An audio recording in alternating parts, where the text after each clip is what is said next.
Bonsoir à toutes et bonsoir à tous et à toutes. Bertrand de la Vessière, on va parler des énergies du mal en psychothérapie analytique jungienne. Bertrand de la Vessière est psychothérapeute depuis 1993 et psychanalyste jungien depuis 98. Il est membre du SNPPSY. Il a une formation, SNPpsy. il a d'abord eu une formation freudo-lacanienne, puis jungienne. Non, non, non, objection. J'ai d'abord eu une formation jungienne que j'ai complétée par une formation freudo-lacanienne. Alors, faudra changer ça sur un des sites. J'ai pris ça quelque part. Justement, ça m'étonnait. Je me suis dit, comment Hmm. il peut Non, passer. non, non, j'ai une formation jungienne très étendue que j'ai complétée par diverses imprégnations, notamment freudo-lacanienne. Vous avez des intérêts pour la spiritualité chrétienne, la psychologie traditionnelle, l'orthodoxie, mais aussi la psychopathologie. En 2013, vous avez publié Le travail des rêves en psychothérapie analytique jungienne. En 2015, Les énergies du mal en psychothérapie analytique jungienne. C'est celle dont on va parler aujourd'hui. Vous écrivez des articles dans les cahiers jungiens de psychanalyse. Pour le bulletin autour de Marie-Louise von Franz, vous avez un site, dans le site Relations et Transformation. Il va y avoir un colloque en 2025 et puis aussi, il y aura si vous allez sur le site, il y aura comment dire, des manifestations en 2025. Disons qu'il m'arrive assez fréquemment d'intervenir dans le cadre de colloques jungiens, que ce soit pour les journées d'études de la SFPA ou que ce soit pour l'association Marie-Louise von Franz et C.G. Jung, notamment. Voilà. Donc, nous sommes intervenus à plusieurs reprises de concert avec ma collègue Marie-Laure Colonna et mon autre collègue Sophie Sine à la SFPA. Nous interviendrons à nouveau en 2026-2027. Alors, on va Voilà. parler des énergies du mal en psychothérapie analytique jungienne. Pourquoi vous êtes-vous attaqué à écrire ce livre? Ah ben parce que le mal est un problème considérable, c'est une aporie philosophique. Beaucoup de gens se sont cassés le nez et les dents dessus, parce que c'est une question, le mal. Comment se fait-il alors qu'on nous parle du bon Dieu dans un certain nombre de traditions, et pas seulement dans la tradition chrétienne, comment se fait-il que le mal existe? Bon, ensuite, dans mon histoire personnelle, je l'ai rencontré. Je ne l'ai pas rencontré comme les gens qui ont fini en camp de concentration, mais je l'ai quand même rencontré. Et il, c'est une question qui m'a toujours taraudé. Qu'est-ce qu'on fait avec le mal? Alors évidemment, c'est une question qui a beaucoup, beaucoup, beaucoup préoccupé Jung. Il a notamment écrit à la fin de sa vie un essai qui s'appelle Réponse à Job, dans lequel il ne reprend pas les interprétations traditionnelles et où il va jusqu'à supposer que le créateur, ce que les hommes appellent le créateur, est beaucoup moins conscient qu'il n'y paraît. Et que donc on devrait probablement se faire une idée un peu plus réaliste du phénomène divin. Voilà. Et que attribuer tout le mal à l'homme en disant que Dieu est bon, je dirais, ça tient pas la route d'ailleurs. Les philosophes l'ont dit, notamment Kant, qui a souligné que l'homme ne pouvait pas être responsable de sa nature finie. Voilà. Qui l'a créé? Bon. Donc, il y a lieu de penser soit que nous devons nous former une image assez différente de la divinité, plus réaliste, plus lucide, je dirais même moins dangereuse, soit que nous devons nous affronter au mal de manière résolue, ce qui n'a pas encore été pleinement le cas. Et pourtant, ce n'est pas faute pour l'humanité d'avoir essayé jusqu'ici. Peut-être que nous devrions être plus proches, nous inspirer des traditions orientales, pour qui une divinité du bien et divinité du mal. Peut-être devrions-nous nous souvenir de ce que disait Clément de Rome dans la tradition chrétienne dans les tout premiers siècles, qui disait que Dieu a une main droite et une main gauche. Peut-être devrions-nous être encore plus humanistes que nous le sommes en nous affrontant au mal et en essayant de ne pas être débordés, de ne pas être possédés, j'emploie le terme de Dostoïevski, par ces énergies très puissantes qui conduisent au mal. Donc la question, en définitive, c'est comment métaboliser les énergies du mal. C'est le thème de mon deuxième ouvrage, oui, qui est apparu il y a presque 10 ans maintenant, oui, et dans lequel je m'efforce de poser un peu naïvement, à mon niveau, qui n'est pas celui d'un grand philosophe, ces questions-là, et surtout, de montrer comment cette question se pose dans la réalité clinique, dans les psychothérapies, et je donne un certain nombre d'exemples cliniques où la question se pose. Voilà. Oui, quand vous dites que Dieu a une main droite et une main gauche, il faut aussi penser que nous aussi, on a une main droite et une main gauche. C'est dans votre livre aussi, ça. Il n'y a pas que Dieu. Alors, oui, nous avons une détermination consciente, enfin nous croyons, moi, et puis nous sommes habités et possédés et traversés par des influences inconscientes qui ne nous font pas faire exactement ce que nous avions l'intention de faire.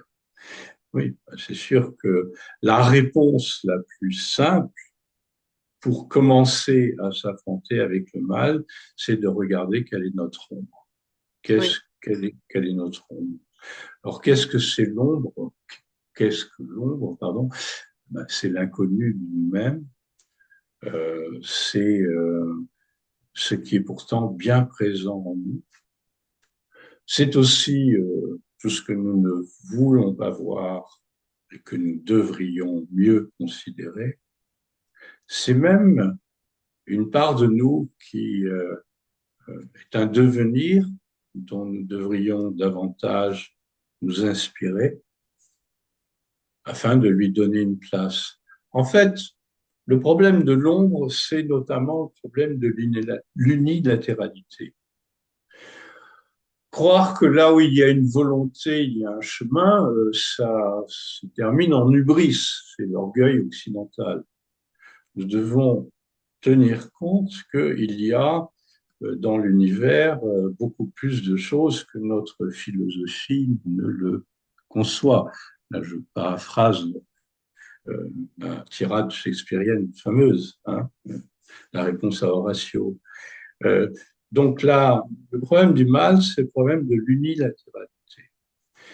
Et la réponse, une des réponses pour donner moins de force au mal, ou pour l'intégrer dans une certaine mesure dans notre vie, c'est la conjonction des opposés, c'est une intelligence complexe qui va nous faire considérer en même temps une chose et son contraire. Et la réponse au mal, c'est l'unilatéralité dans la mesure où c'est le refus de toute forme d'idéalisme. On a vu au XXe siècle où nous ont conduit des idéalismes. Il s'agit de nationalisme ou autre.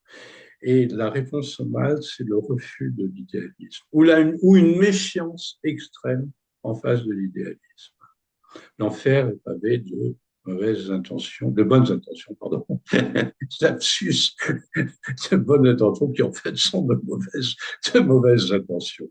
Voilà. Euh, et euh, unilatéralité, refus de l'unilatéralité, méfiance envers les idéalismes, intelligence complexe qui est capable d'embrasser les opposés. Voilà des réponses à la question du mal. Évidemment, l'homme va faire sa part de travail, tenter de devenir un peu plus lucide, tenter de bien identifier à quel moment il peut être dépassé, débordé par ses passions. Le travail sur le mal, c'est un travail sur les passions de l'âme, sur ce qui peut s'emparer de nous, sur ce qui peut nous posséder. Jung a écrit, c'est son expérience fondatrice, le livre rouge. Bon, le livre rouge, curieusement, c'est plutôt l'œuvre noire de Jung, et dans lequel il y a une idée insistante, c'est que nous devons nous positionner en face des puissances de l'âme. Nous ne devons pas rester inertes, nous ne devons pas nous laisser embarquer, nous devons nous positionner. Vous savez, une des manifestations très courantes du mal, c'est quand vous êtes sûr d'avoir raison. Quand je suis sûr d'avoir raison, je me mets dans le tas, hein, je suis pas meilleur que les autres. Et nous, les idées s'emparent de nous, les certitudes s'emparent de nous. Ça nous rend plus forts, ça nous rend plus puissants, ça nous rend aussi plus violents. C'est-à-dire qu'au nom de nos certitudes, on écrase facilement les autres. Et au nom de nos certitudes, on ignore totalement le réel, ou partiellement le réel. Au nom de nos certitudes, on prend les vessies pour des lanternes. On, on, on maltraite ce qui est naturel et on maltraite les autres. Nous devrions nous méfier de nos états d'emphase, de nos états d'exaltation, parce qu'elles ouvrent la voie, elles peuvent ouvrir la voie au mal. Ce qui est trop puissant est dangereux. Et les idées religieuses, les certitudes philosophiques, les préférences idéologiques exagérées sont dangereuses. Voilà. C'est vraiment, le mal, il faut penser à unilatéralité. Le contraire du mal, c'est la relativité. Ouais, Ça donc, ne, ça ne signifie pas qu'on ne croit plus à rien, ça ne signifie pas qu'on ne doit pas choisir à un moment donné, comme Camus l'a très bien dit, mais il faut se méfier. alors, il n'est pas de vérité sans ombre et de grande personnalité sans tache. Celui qui s'approche du feu, de la lumière ou de toute forme possible de pouvoir doit être brûlé en retour. Ça, c'est ce que vous disiez sur le pouvoir. Et alors, un peu plus loin, alors que les traditions philosophiques, les spirituelles semblent avoir échoué à civiliser l'homme, à quoi pourrait maintenant servir le travail en psychothérapie face au problème du mal? Ben, travailler en psychothérapie, il ne nous conduit pas à croire à quelque chose. Il nous conduit à faire l'expérience du monde dans sa diversité et dans sa complexité et à nous situer. Le travail en psychothérapie, c'est l'acquisition d'une responsabilité. Bon, je fais partie des thérapeutes qui considèrent que la psychothérapie, ce n'est pas principalement l'accompagnement de la souffrance, mais c'est celui de l'acquisition d'une responsabilité. Bien évidemment, les gens en psychothérapie arrivent parce qu'il y a une souffrance, parce qu'il y a une confusion, parce qu'il y a un non-sens, parce qu'il y a eu tel ou tel trauma, parce que, bon, pour un millier de raisons. Mais il faut se souvenir de ce que disait Freud. Il conseillait à ses patients de considérer la part qu'ils prenaient dans les maux qui les affligeaient. Quelle est ma part? Bon, ça, je dirais qu'on n'y accède pas dès les premières séances avec les patients, et parfois il faut plusieurs années avant de poser cette question, mais il n'empêche que c'est la question finale. Parce que le mal, nous le portons en nous. Externaliser, dire c'est la faute de l'autre, rechercher des causalités en disant bon, la structuration familiale et le comportement de tel ou tel individu m'a créé un grave préjudice, c'est juste dans un premier temps, mais ça ne suffit pas. Ça ne suffit pas, il faut élargir le débat. Par exemple, dans les familles où il y a des incestes, dans les familles où il y a des abus, c'est-à-dire beaucoup de familles, comme on le sait maintenant, comme on ose le dire, il y a un problème qui est plus général que le dérapage d'un individu donné. Il y a un problème qui est plus général que les conséquences traumatiques que ça a eu pour celui qui vient en thérapie. Ce problème général, c'est un déséquilibre entre l'instinct et l'esprit. Ce problème général, c'est un déséquilibre entre l'esprit et la matière. Ce problème général, c'est une pénalisation du corps dans la tradition occidentale, le fait donc que la sexualité n'est pas à sa place et qu'on ne considère pas suffisamment qu'elle est divine. Quand je dis qu'elle est divine, cela veut dire qu'elle est surpuissante et qu'on est en face de puissance qui nous déborde très largement, tous, chacun de nous. La solution a été pendant longtemps de tenter de la mettre en lisière, de l'encadrer, de la limiter ou de l'interdire. Ce n'est pas la solution. La solution, c'est de lui trouver une place, de considérer qu'elle est également spirituelle, qu'elle n'est pas que pulsionnelle. Voilà. Bon, alors ça nous entraînerait très loin dans un discours où la morale, la métaphysique entrerait pour une part importante. Mais qu'est-ce que alors votre question, ça reprend, qu'est-ce que la psychothérapie peut apporter aujourd'hui qui traitera de manière complémentaire ou traitera de manière plus efficace la question du mal? Je réponds, plus chacun de nous s'efforcera de regarder son monde, plus chacun de nous sera suffisamment humble pour constater qu'il est débordé le plus souvent par des puissances, mieux ça vaudra. Et puis, une fois que que ces constats auront été faits, on va prendre appui sur l'inconscient qui nous aide à faire le diagnostic, mais qui traite également les problèmes. Et on va voir ce que la nature elle-même en nous a à dire sur le problème du mal. Les rêves contiennent une fonction symbolique. Symbolique, c'est-à-dire qu'ils nous aident à relier des aspects opposés de la réalité. Ils nous aident à nous situer face à nos contradictions. Ils nous aident à traiter nos ambivalences. Et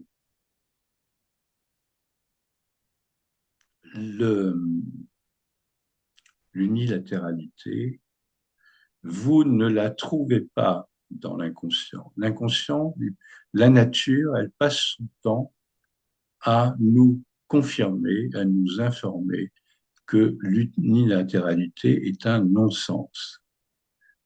La réalité, elle est contradictoire. Là. Et le mal vient très souvent du fait que nous ignorons, nous préférons ignorer que cette réalité est contradictoire. L'autre qui est en face de nous, il est à la fois satisfaisant et insatisfaisant. Il est à la fois aimable et détestable. Il est à la fois bon et mauvais, comme nous le sommes nous. Vous savez qu'une grande partie de la psychopathologie repose sur les notions de refoulement ou sur des notions de clivage, sur les notions de schise, c'est-à-dire de séparation entre les opposés. Séparation déjà entre ce qui est conscient et ce qui est inconscient. Il faut réduire la distance entre ce qui est déjà conscient et ce qui est encore inconscient. Alors, vous parlez de la banalisation du mal, de l'ombre du mal. Quand vous parlez du diable, est-ce que le diable est l'inconscient?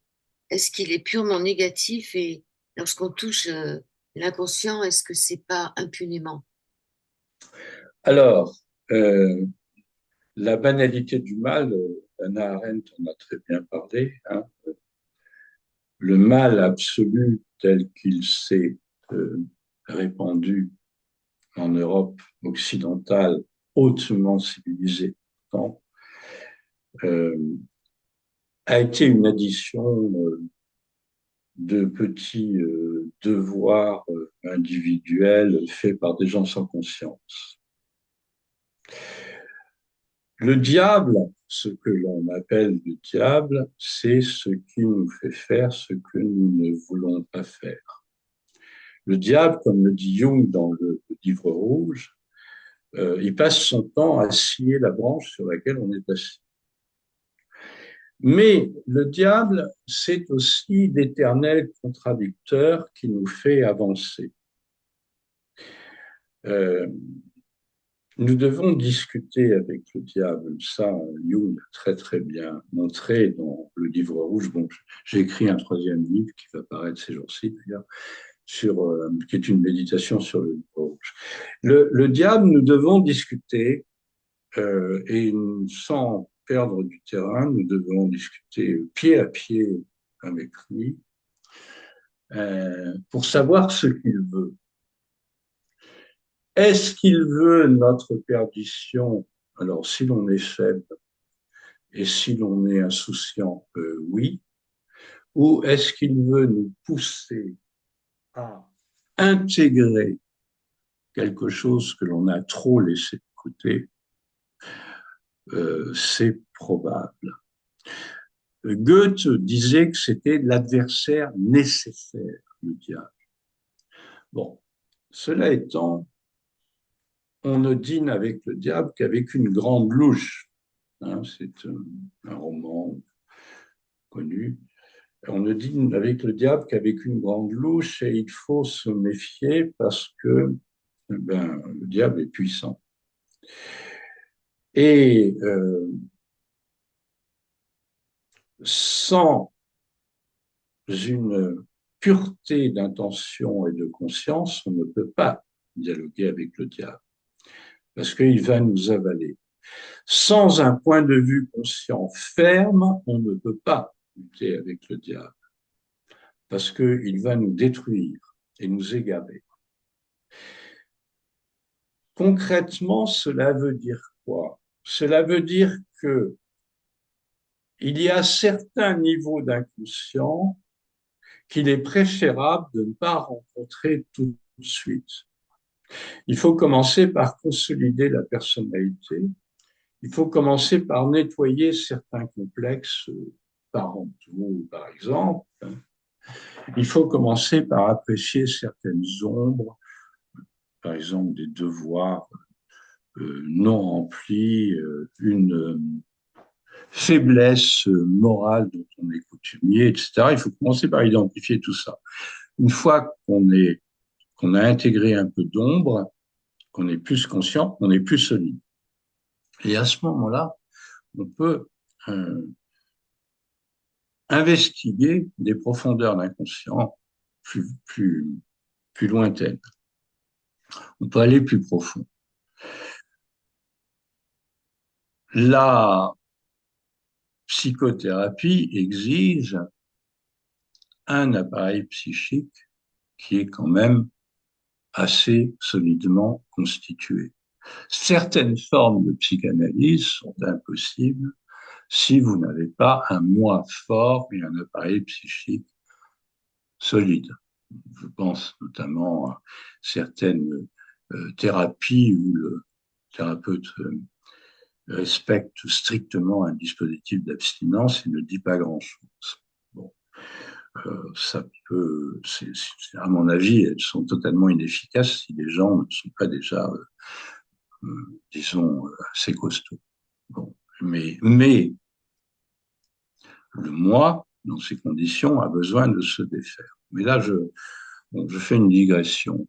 Le mal peut nous avaler dans la mesure où nous manquons d'humilité. Le mal, c'est une puissance, mais c'est également une énergie, c'est une énergie de vie. Et beaucoup de mal vient du fait que nous ignorons que certaines énergies doivent prendre part à notre vie. Voilà. Alors, il faut nuancer, tout doit être nuancé. Chaque proposition appelle son contraire. Là, on a des chances de ne pas trop s'égarer, de moins s'égarer, si on dit ça.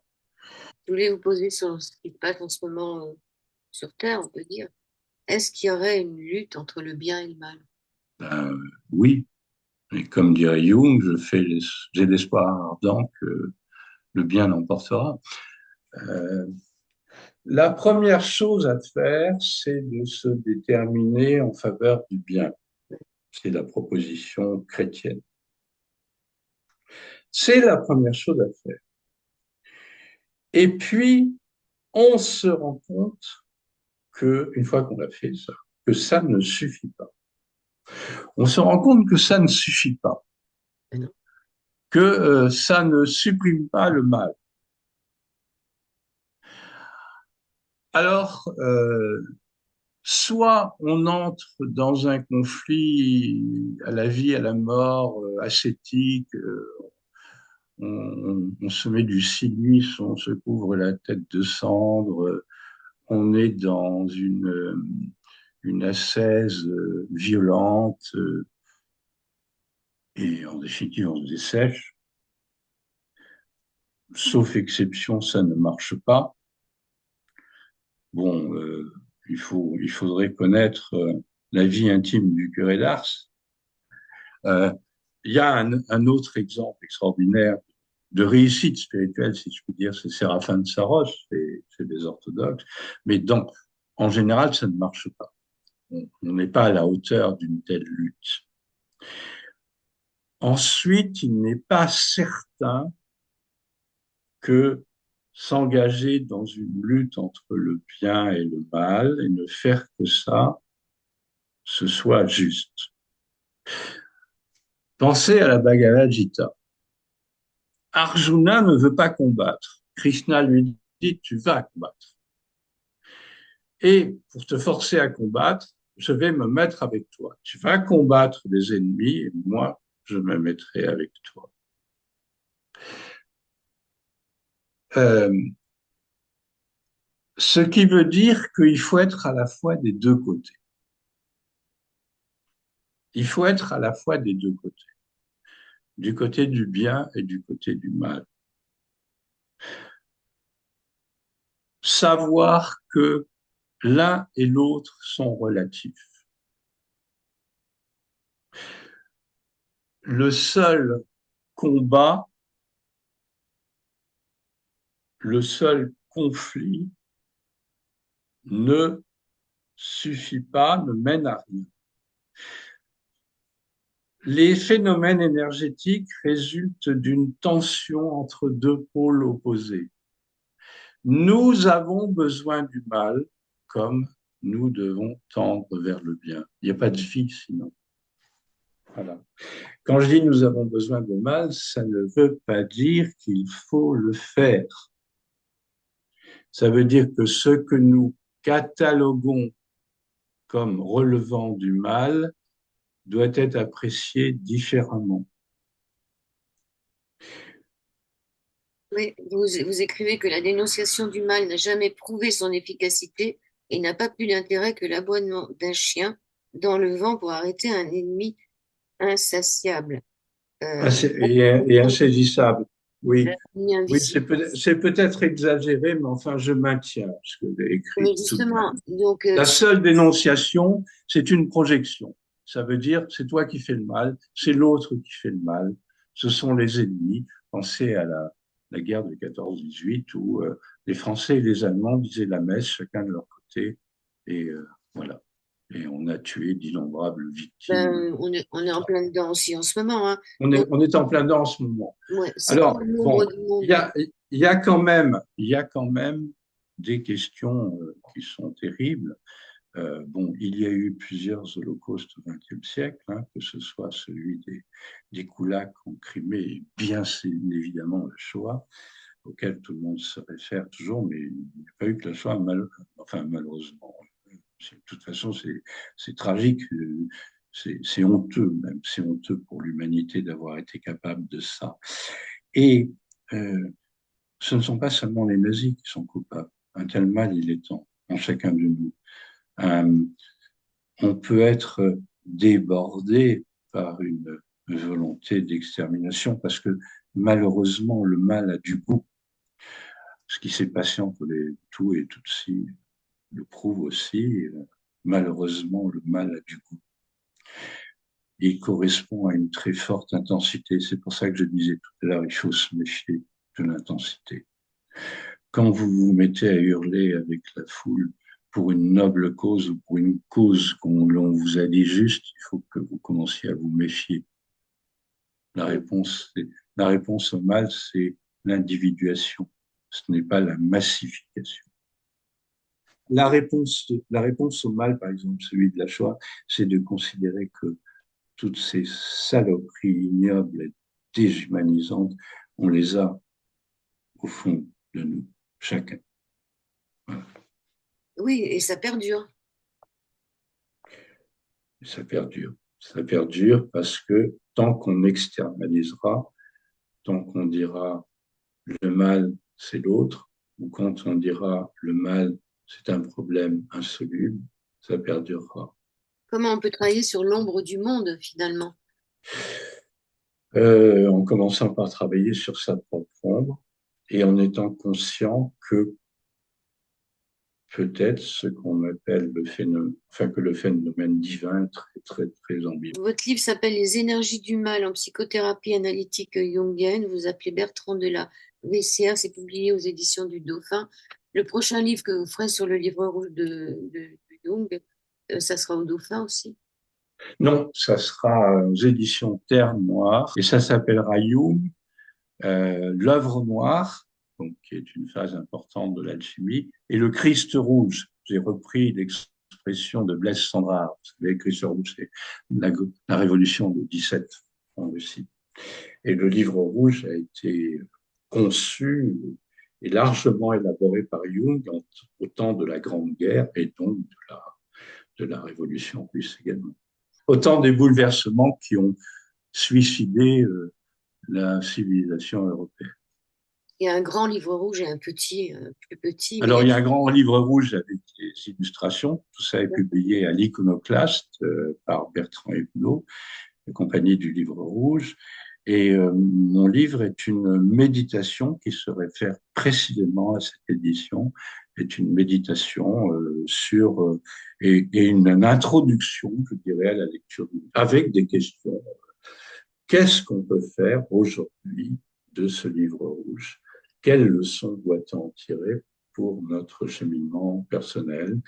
Est-ce qu'il peut être un guide pour notre individuation? Voilà. Oui, parce que c'était un visionnaire. Il y a les dessins, on voit qu'il voit la Terre vue de haut. Et que c'était quand même un sacré visionnaire, Jung, hein. Oui, oui, bah oui, oui, Qu'est-ce que vous pourriez dire pour terminer? je pourrais dire que la question du mal se pose à nous à chaque instant, chaque fois que nous sommes traversés par une émotion un peu trop forte, chaque fois que nous sommes tentés de justifier une colère débordante, chaque fois que nous nous égarons dans les délices de l'imaginaire, nous risquons d'être la proie du mal. Voilà. Donc c'est un travail de vigilance constante. C'est quoi les délices de l'imaginaire? Oh, c'est de s'imaginer plus juste, plus puissant, et que nous le sommes. Et je pense, c'est ce qui nous rend héroïques, mais dans le sens d'un abus de puissance. Oui, à nos yeux. Hmm. Je vous remercie, Bertrand de la VCR. Merci beaucoup. À suivre. Voilà. Donc, merci beaucoup. À À bientôt. bientôt. Au revoir.